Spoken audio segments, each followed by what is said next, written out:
My name is Jack Reynolds. I am 44 years old, and for over a decade, my life has been defined by the road, specifically the asphalt ribbon beneath the wheels of an 18-wheeler. I'm a long-haul trucker. It's a job of solitude, of endless hours fueled by bad coffee and worse sleep. But it pays the bills, and for 12 years, it paid for the life I shared with Claire. I've spent half my marriage weeks on the road, sleeping in a cab that smells like diesel and sweat. I missed 10 straight Thanksgivings, 4 of our anniversaries, and countless birthdays. Why? To keep the money flowing, to make sure Claire had a comfortable 3-bedroom ranch in a decent neighborhood, never had to worry about a car payment, and could buy whatever she wanted at the mall. I was providing. That was my vow, and I honored it with every grueling mile. I remember meeting her. She was working as a waitress in an all-night diner off I-80. Claire was beautiful. All golden hair and bright, restless energy. She saw the work ethic in me, not the dirt. She used to call me her hero, bringing home the bacon. The early years were honest, hard, and good. But those years are gone now, replaced by a distance so profound you could park a semi in it. The shift started about 5 years ago, right after she befriended that group of women at the yoga studio downtown. They were different. Wealthy, polished, all married to lawyers or business owners who wore suits and golfed on weekends. Suddenly, Claire's world wasn't mine anymore. It was expensive brunches, designer bags, and whispered conversations I wasn't meant to hear. I quickly learned my place. When I'd walk into a room after a 10-day run, still wearing my work boots and dusty jeans, they would fall silent. They compared their husbands' investment portfolios to my driving job with subtle, poisonous glances.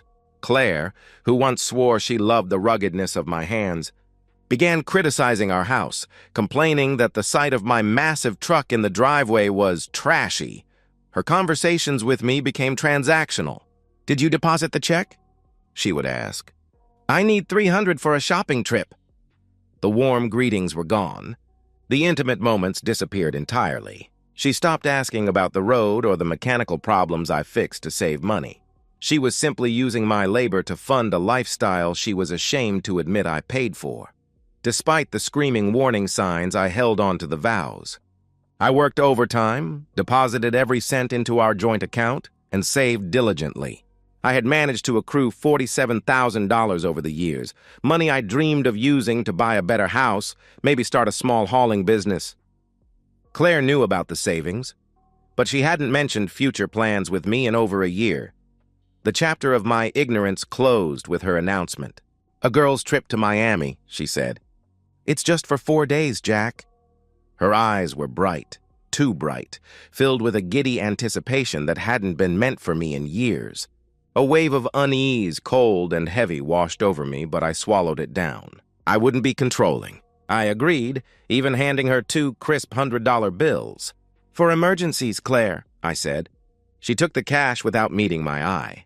I dropped her at the airport at 5 a.m. the next day, right before my next long haul. I watched her walk away through those sliding terminal doors. She never looked back. I told myself it was just exhaustion twisting my gut. I was wrong. 2 days into Claire's girls' trip, I was parked at a grimy rest stop outside Dayton, Ohio.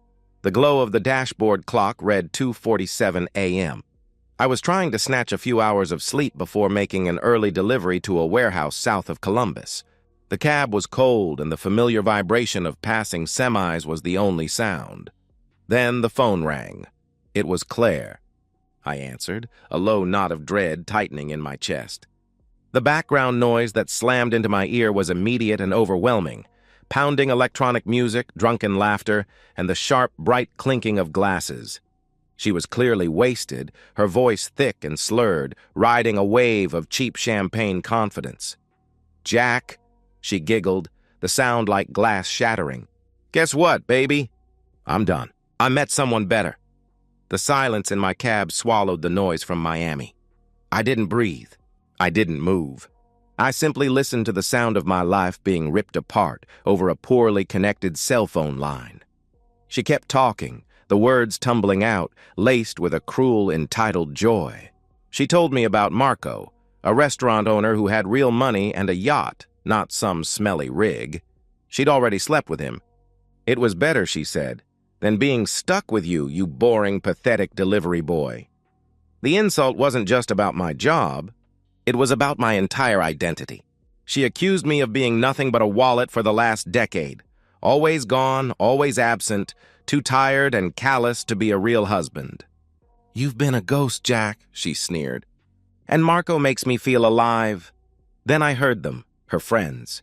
They were cheering, a cacophony of shrieking validation. One voice, high and vindictive, yelled, "Finally!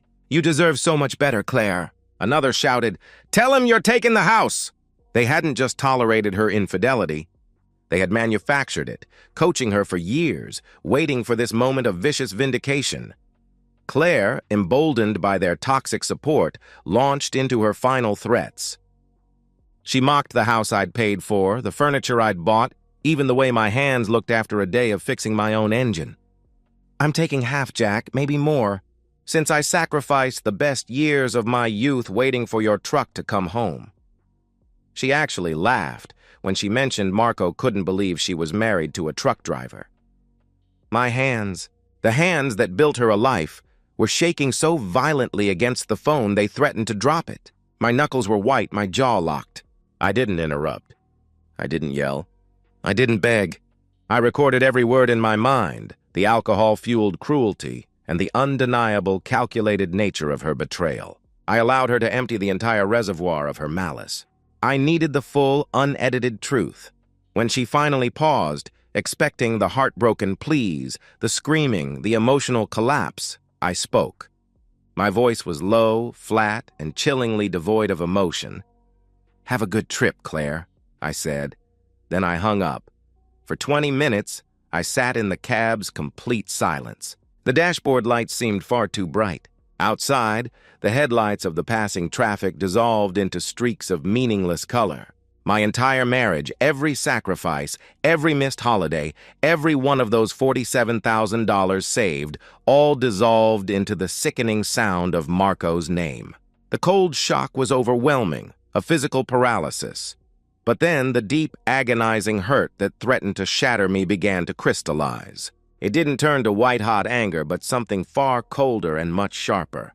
I wasn't going to be the pathetic victim she wanted to mock. I wasn't going to let her and her friends celebrate while they stripped me bare. My life was built on planning, on logistics, on moving heavy loads where they needed to go. And I was about to apply those skills to domestic warfare. I reached for the work notebook I kept for fuel logs and maintenance schedules. I flipped to a clean page. I didn't start listing my sorrows. I started making a list of actions. She wanted to take everything from me, but she forgot one crucial detail. She'd given me full access to everything we had, and I was about to use it. At 3:15 a.m., in the silent, freezing cab of my truck parked in an Ohio rest stop, the final agonizing phase of being Jack Reynolds, the betrayed, absent husband, ended. I was acting not from blind rage, but from a cold, lethal clarity. Claire wanted a war for assets, but she hadn't accounted for the logistics. She was drunk on champagne and arrogance in Miami. I was sober, miles away, and I held the keys to the entire operation. The first move was securing the finances. That $47,000, every extra load, every skipped meal, every birthday missed, represented my freedom. Using my phone's banking app, I bypassed the joint account security and, with a few taps, initiated a transfer. The entire sum moved to a new personal account I'd opened months ago, never expecting to use it, at a separate credit union across town. Scorched earth. Every penny of my earned income was now protected. I immediately screenshotted the transaction history, the deposit logs, and the account statement showing that Claire's income contribution since her early retirement had been a perfectly round zero. Next, I severed her connection to the outside world. At 4 a.m., I called the cell phone carrier. The representative, bleary-eyed and bored, was the perfect witness. "I need to remove a line from my family plan," I said, my voice steady. "The line belonging to Claire Reynolds. Please cancel it entirely, effective immediately." The young woman paused. "Are you sure, sir? There might be a termination fee." "I am certain," I replied. "She won't need it anymore." Click. Claire's lifeline to her friends, to Marco, and to the arrogance that fueled her betrayal went dead. By 5:30 a.m., just as the sky was turning a sickly gray over the Ohio horizon, I had locked down the credit. I canceled every card linked to our joint account, the Visa she used for her yoga retreats, the store cards she used to fund her friends' expensive shopping trips. No grace period, no warning. When Claire woke up in Miami and reached for her wallet, she would find nothing but plastic bricks. I still had a delivery to make. I drove the last 2 hours on pure adrenaline, the only emotion left being an icy, calculated focus. At 9 a.m., after signing the last shipping manifest, I walked directly into the office of Hannah Thompson. I'd found her firm months ago during a particularly bad argument with Claire when I dared to dream of peace. I sat in her plush, quiet office and handed her my phone. "Listen to this," I said. I played the voicemail I'd saved. I had actually redialed Claire's number and let it go to her voicemail just to capture the background noise and her slurred, arrogant words a second time before hanging up. Hannah, a sharp-eyed woman in a charcoal suit, listened to the whole brutal confession without expression. "This makes things straightforward, Mr. Reynolds," she said, placing the phone down. She admitted to adultery, abandonment, and coercion on a recorded call. In this state, that affects asset division significantly. And since you can prove all marital assets came solely from your income," she smiled, a thin professional smile that promised pain for the opposition. "I hired her on the spot, providing a $5,000 retainer from my newly secured account."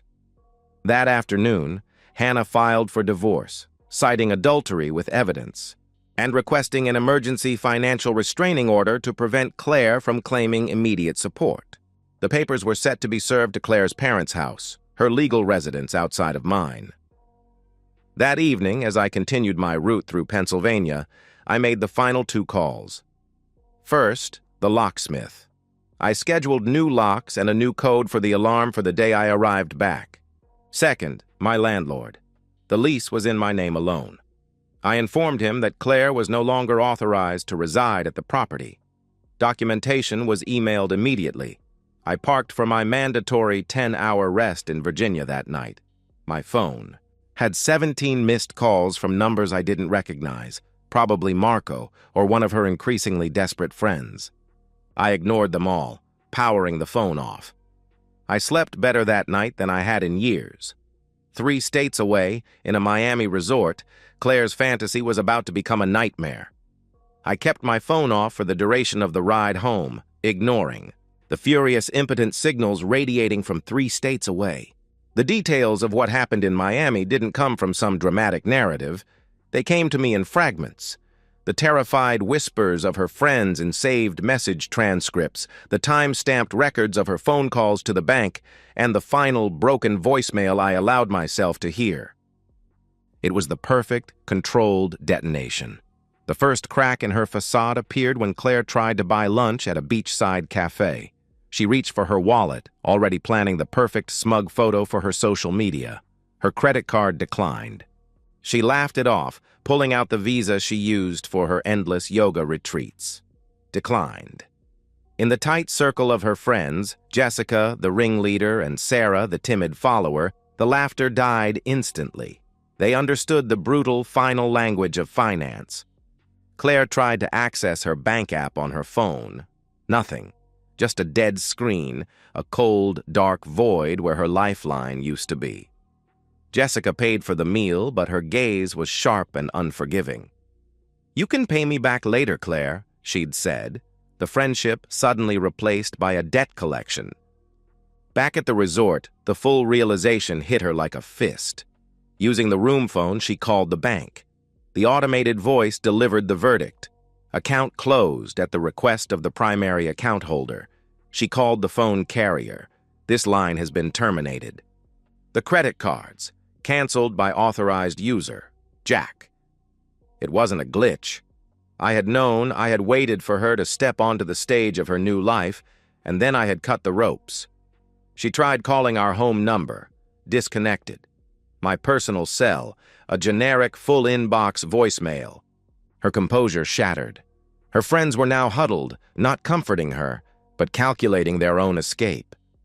"Can't you just work it out with him?" one suggested weakly. But Jessica, ever the toxic influence, hissed, "Don't grovel. You have Marco. He's loaded. This is just a test." Marco was her last golden hope. The next morning, abandoned by her friends who had suddenly had to check out early and booked flights without her, Claire showed up at his restaurant with her designer luggage. The man who met her was Marco, but not the man from the yacht fantasy. He was sweaty, wearing a stained apron, juggling 3 menus in a chain seafood place. He was the night manager, not the owner. There was no yacht, no mansion. He had been lying spinning fantasies to impress lonely tourists like Claire. "Look, you're cute and all, but I'm married," he muttered, gesturing to a tired woman behind the hostess stand. "My wife and I, we have an understanding when tourists come around, you know? But showing up at my work, that's crazy. Stranded." With her luggage outside a fake Italian restaurant, Claire's world imploded. No money, no phone, no husband, no friends, no fantasy lover. The hotel demanded payment for the extra night she'd stayed.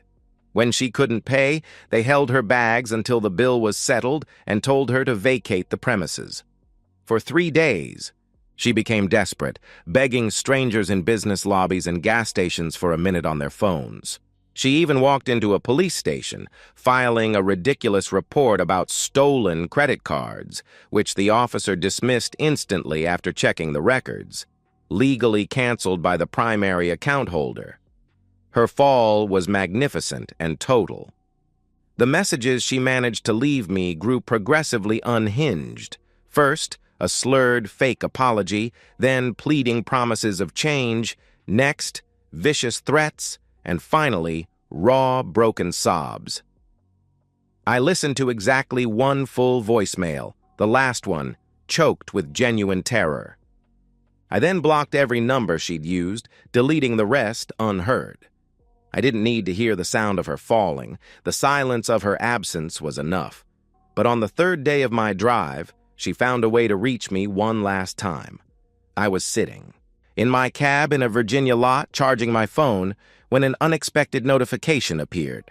A voice-over IP call from a hotel business center, labeled only as private number. I almost didn't answer. I wish I hadn't.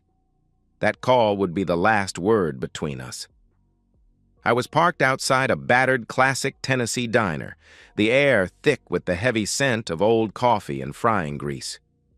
It was late morning, and I was finishing a stack of pancakes that tasted like cardboard. My phone, plugged into the truck's dash, buzzed, a voice-over IP call from a Miami area code I hadn't specifically blocked yet. It was labeled only as private number. I knew. This was it. The final, unavoidable confrontation, and I was going to control every second of it. I considered letting it ring out, leaving her stranded in the digital void I'd constructed for her, a nameless, voiceless tragedy. But a strange, cold need for closure, for the final word, made me swipe the screen. "Hello?" I said. My voice was calm, almost bored. "Jack, please, oh my God, please listen to me," she pleaded. It was Claire, but not the confident, sneering Claire from the drunken call. This voice was raw, hoarse from crying, scraped clean of all her polished arrogance. It was the sound of true, desperate terror, and the sound of it confirmed everything I'd done was justified. I didn't speak. I let the silence on my end force her to fill the void with truth, and she did. She unraveled the whole pathetic tapestry of her fantasy in a single gasping torrent. Her friends, Jessica and Sarah, had abandoned her the moment her credit cards died, booking separate flights and leaving her with the hotel bill. Marco wasn't the owner. He was the night manager, a low-rent liar who had already moved on. She'd spent the last night sleeping on a plastic-smelling couch in a cheap youth hostel, and the resort had taken her designer luggage for unpaid bills. "I love you." "Jack," she pleaded, the words sounding hollow and rehearsed. "I never stopped loving you. It was the alcohol, it was Jessica, they were manipulating me. I made a mistake. A huge mistake. Please, I just need to come home. We can work through this. Therapy, counseling, whatever you want. I'll be better. I promise I'll be better. I squeezed my eyes shut. My hand was shaking again, but not from fear, from the intense internal struggle. The old Jack, the one who loved her for 12 years, the one who believed in second chances and rescue, flared up, demanding I put out the fire. Forgive her. Save her. But then, the memories hit back. The laughter in the background of that first call. The way she'd called me a glorified delivery boy. The casual cruelty when she said I was nothing but a wallet. The part of her that used me as a stepping stone. That woman was real. The sobbing victim on the line was just a performance triggered by inconvenience, not remorse. Are you listening to me? Claire demanded, her voice spiking with sharp desperation, the victim turning back into the accuser. Jack, I'm sorry. What more do you want? You've made your point. You've punished me. Now help me get home so we can fix this. That was the breaking point. The word punished. She still thought this was a temporary timeout, a severe lesson that would end with her rescue. She believed I would eventually fold, forgive, and take her back into the comfortable cage she tried to escape. She didn't grasp that I had already burned the cage down. Claire, I said quietly, a sound that cut through her hysterics and made her instantly silent. I want you to listen very carefully. You're not coming home. There is no home for you to come back to. What are you? Her breath caught, her desperation turning to raw confusion. The locks are changed, as of yesterday morning. I'm looking at the locksmith's invoice right now. New deadbolts, new keys, new security code. Your name is off the lease. The landlord has documentation that you're not authorized to enter the property. I delivered the facts like legal filings, dry and clinical. You can't do that. That's my house too, she shrieked, the wounded sound of a cornered animal. Check the lease, Claire. My name, my signature. Always has been, I replied. I could hear her struggling to breathe, hyperventilating, the frantic, shallow breaths loud on the line. The divorce papers were filed 3 days ago, I continued, pressing the advantage, not letting her recover, citing adultery with recorded evidence. Hannah Thompson, my attorney, is very good at her job. You'll be served at your parents' address. Don't bother contesting it. You admitted everything on a recorded line. Jack, please, she sobbed. The $47,000 in our account. Every dollar came from my paychecks. I have 12 years of deposit records proving it. You won't see a penny, I answered. She was sobbing uncontrollably now, gasping between words. I can't. I don't have any way. How am I supposed to... That, I said, feeling the finality of the statement settle like cold stone in my chest, is no longer my problem. You wanted better than me. You found what you thought was better. This is what better looks like. Jack, I'm begging you, she cried. You're dead to me, Claire. Don't come back. Don't call. Don't try to contact me. We're done. Forever, I said. I hung up as her desperate scream of my name echoed from the speaker. I placed the phone gently on the dash, my hands shaking again, but this time it was from the sheer emotional release of severing the limb. I sat in my truck in that Tennessee diner parking lot, and for the first time in years I wasn't carrying the weight of a dying marriage. I could breathe. I was free. 3 months passed, like highway miles, steady, inevitable, carrying me further from the wreckage of my marriage. The air in the cab, once heavy with loneliness and resentment, began to feel lighter, just the familiar smell of diesel and the road. The man who had been defined by his absence and his wallet was finally driving for himself, for his own future. The divorce proceeded with the brutal efficiency Hannah Thompson had promised. Claire never contested the filings. She never showed up. She had burned all her bridges in that final hysterical phone call.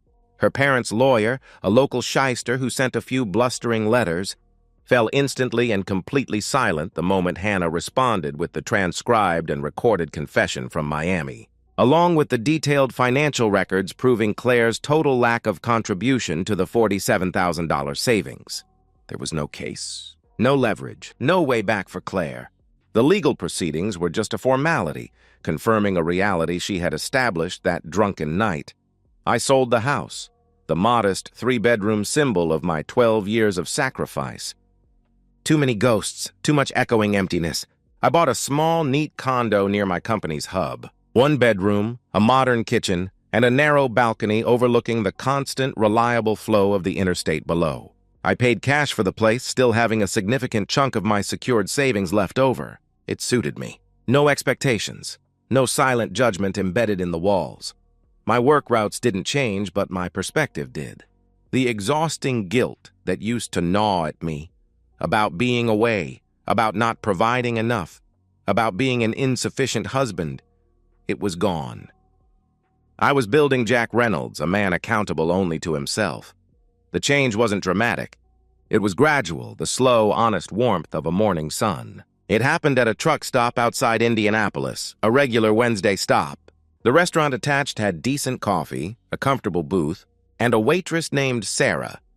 She was around my age, maybe a few years younger, with kind eyes and an easy smile that seemed genuine, not professional. She had seen me over the years, never knowing the details, but noticing when the wedding ring vanished and when the haunted look in my eyes started to recede. One Wednesday morning, she brought my coffee before I asked, remembering exactly how I took it. Black, no sugar, long haul from Kentucky, I admitted when she asked about the fatigue in my eyes. But I'm good. Better than I've been in a long while. We talked. Simple conversations. She mentioned she'd been working there 7 years, saving money to buy a small house for herself and her teenage son. She understood the rhythm of a working life, the value of consistency, the honesty in getting up every morning and doing a hard job. She didn't judge my calloused hands or my work boots. She saw the man, not the career. 3 weeks later, I asked her out. It felt terrifying. She said yes. Our dating was slow, careful, two people who had been hurt before and knew the value of taking their time. Coffee became dinner. Dinner became walks in the local park. We talked about real things, kids, work, dreams, and the scars of past failures. Sarah didn't need me to be rich or polished or anyone other than exactly who I was, an honest man rebuilding his life. One evening, sitting on my new condo balcony, watching the constant stream of trucks pass on the highway below, Sarah rested her head on my shoulder. The noise of the traffic was a comforting hum, a reminder of the life that was mine. It was then I realized, this is what love is supposed to feel like. Easy, respectful, built on shared truth instead of a fragile, expensive illusion. I was free, and that freedom had delivered something far better than the marriage I'd mourned. The divorce papers arrived on a rainy Tuesday. I signed them without hesitation. The marriage was legally over, and the final piece of that painful puzzle fell into place. But the real, cold, poetic closure, the ultimate justice I craved, came that same afternoon from a completely unexpected source. The divorce finalized on a rainy Tuesday in October, 6 months after that devastating phone call from Miami. The weather outside matched the grim predictability of the entire process.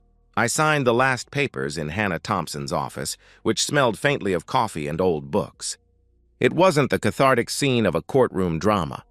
It was clinical, quiet, and profoundly anticlimactic, just a handful of signatures on legal documents, officially ending 12 years of my life. No alimony, no asset division, no ridiculous fight over furniture or pets. Just a clean severance, legally formalizing the break I had initiated months ago. "You're free, Jack," Hannah said, standing to shake my hand. Her grip was firm, professional. "I'd say good luck, but I don't think you need it. You made your luck." I returned to my small condo, poured myself a double glass of cheap whiskey, a far cry from the expensive liquor Claire used to insist upon, and toasted to absolutely nothing. The page was turned. The painful, ugly chapter was closed. 2 weeks later, the final details of Claire's downfall drifted back to me through the usual unreliable grapevine. Mutual acquaintances, former neighbors, and the periphery of co-workers who still had a social media connection to her old yoga circle. Claire did eventually make it back from Miami. Her parents, swallowing their pride and significant shame, bought her a single plane ticket after days of desperate pleading calls. She returned home to live in their small, cluttered basement at 38 years old. The friends who had cheered her betrayal, Jessica and the others, cut her off completely once they realized she had nothing left to offer. No money for brunches, no home to host parties, no high-status husband to validate their shallow group. They vanished, proving their loyalty was solely transactional. She works retail now, they said, scanning groceries at a discount department store in a strip mall I used to drive past. She'd cut her hair short, stopped wearing the expensive makeup. She looked older, tired, diminished. When I heard this, I felt nothing. No satisfaction, no surge of vindication, and certainly no pity. She wasn't a source of anger or triumph anymore. She was simply someone who used to exist in my life, like an old photograph whose emotional resonance had completely faded away. She had simply moved to the consequences of her own choices. Life with Sarah continued its slow, deliberate build. I met her teenage son on a quiet Saturday afternoon, a cautious, gentle introduction in a public park. The boy was shy but polite, and I saw the protectiveness in Sarah's eyes, her careful evaluation of me. I respected it. We weren't rushing toward anything, just patiently assembling a foundation built on truth and genuine affection. Months stretched into a year. I still drove my routes, still parked at rest stops in the middle of the night. But now when I called home, someone answered who was genuinely happy to hear my voice. Someone who asked about my day not out of obligation, but out of quiet, consistent interest. She sent me photos of the cat she'd adopted, a silly license plate she saw, or a simple text. Dinner's waiting. Life wasn't a fairy tale. It was real, based on mutual respect and the value of hard work. And that made it more valuable than the grand illusion I had chased for 12 years. On quiet nights, parked at rest stops with the engine ticking as it cooled, I sometimes remembered that 2:47 a.m. phone call from Miami, the laughter in the background, the cruelty in Claire's voice, the moment everything shattered. And I was grateful, deeply, profoundly grateful, that I had found the strength to walk away instead of becoming smaller just to fit into someone else's contempt. The road stretches ahead, endless and full of possibility, and Jack Reynolds, the 44-year-old truck driver with calloused hands and a patient, battle-tested heart, drives forward into whatever comes next, finally free. And that's the end of today's story. If you enjoyed it, please give this video a thumbs up and drop a comment below. Your support helps the algorithm push my content further. If you're new to the channel, don't forget to hit that subscribe button. It really helps me keep creating more stories for you. Thanks for watching, and I'll see you in the next one.